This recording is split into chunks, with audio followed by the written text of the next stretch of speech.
Pelajaran Sekolah Sahabat Jumat 24 Oktober 2025. Pelajaran yang keempat di triwulan yang keempat.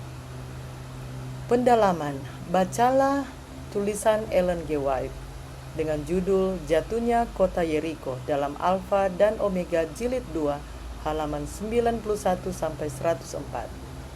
Ketika pemberontakan terhadap otoritas alam muncul di alam semesta, entah Allah akan berhenti menjadi dirinya yang adalah kekal dan abadi dan menyerahkan kepemimpinan atas seluruh alam semesta kepada salah satu ciptaannya yang memberontak, atau dia akan menjadi Bapa yang kudus, adil, penuh belas kasihan dan sayang atas segala sesuatu yang ada.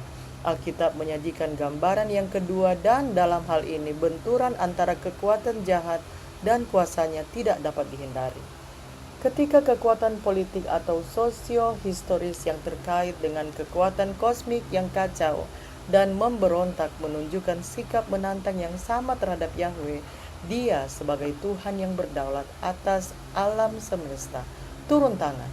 Motif Yahweh sebagai seorang pejuang menjadi kenyataan awal dari kemenangan akhir yang pada akhirnya akan mengakhiri konflik kosmik yang sedang berlangsung antara yang baik dan yang jahat.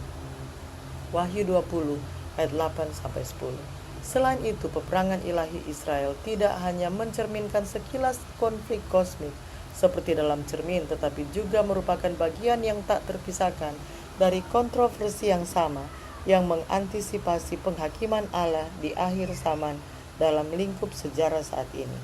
Allah telah menjadikannya sebagai satu kesempatan dan satu tugas bagi mereka untuk memasuki negeri itu pada waktu yang telah ditetapkannya. Tetapi melalui kelalaian mereka yang disengaja, maka izin itu telah ditarik kembali. Bukanlah maksudnya agar mereka itu memperoleh negeri itu melalui peperangan, melainkan oleh penurutan yang seksama atas perintah-perintahnya. Pertanyaan-pertanyaan untuk diskusi.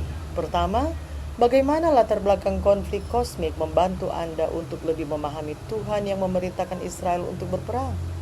Di kelas, diskusikan jawaban Anda atas pertanyaan hari Senin mengenai realitas pertentangan besar dan bagaimana hal itu terjadi di dunia sekitar kita. Apakah peran kita dalam pertentangan ini dan bagaimana kita berusaha untuk memenuhinya? Bagaimana kita dapat menerapkan prinsip berdiam diri dan menantikan Tuhan berperang bagi kita dalam kehidupan rohani kita? Keempat, seringkali dalam diskusi dan perselisihan yang terjadi di gereja, kita ingin melihat siapa yang berada di pihak kita.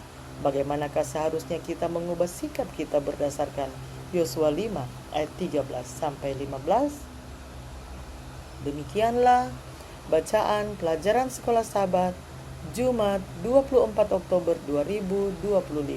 Sampai bertemu di bacaan pelajaran Sekolah Sahabat selanjutnya. Tuhan memberkati.